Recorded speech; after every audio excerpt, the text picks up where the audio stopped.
وفد دبلوماسي أوروبي رفيع المستوى يزور الصحراء المغربية. إن بعثة من المستشارين السياسيين لسفارات 5 دول أوروبية عظمى في زيارة بالأقاليم الجنوبية للاطلاع على الوضع السياسي والاقتصادي والحقوقي بالمنطقة والوقوف ميدانيا على مختلف المشاريع الاقتصادية والتنموية الكبرى.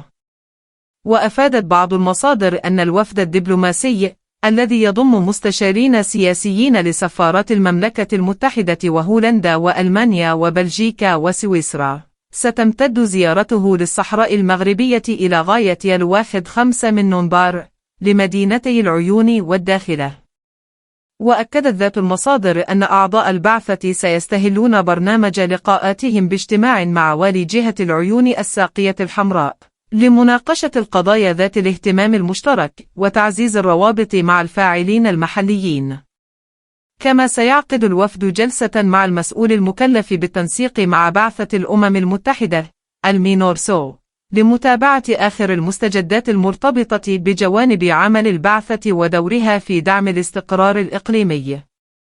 ومن المقرر أيضا أن يزور الوفد الدبلوماسي خلال زيارته مشاريع تنموية بارزة عديدة، بما في ذلك مشروع الطاقات المتجددة، للتعرف على الجهود المغربية في مجال الطاقة المستدامة والفرص التي تتيحها للاستثمار الدولي، قبل أن يقوموا بجولة داخل مؤسسة فوسبوكرا للاطلاع على برامجها التنموية ودورها في دعم الاقتصاد المحلي وخلق فرص العمل. وسيختتم الوفد برنامج زيارته لعاصمة الأقاليم الجنوبية بعقد مباحثات مع رئيس اللجنة الجهوية لحقوق الإنسان، حيث سيتم تناول الجهود المبذولة في مجال تعزيز حقوق الإنسان والتنمية المجتمعية في الأقاليم الجنوبية، قبل الانتقال إلى مدينة الداخلة وعقد لقاءات مماثلة مع المسؤولين المحليين والترابيين بجهة الداخلة وادي الذهب.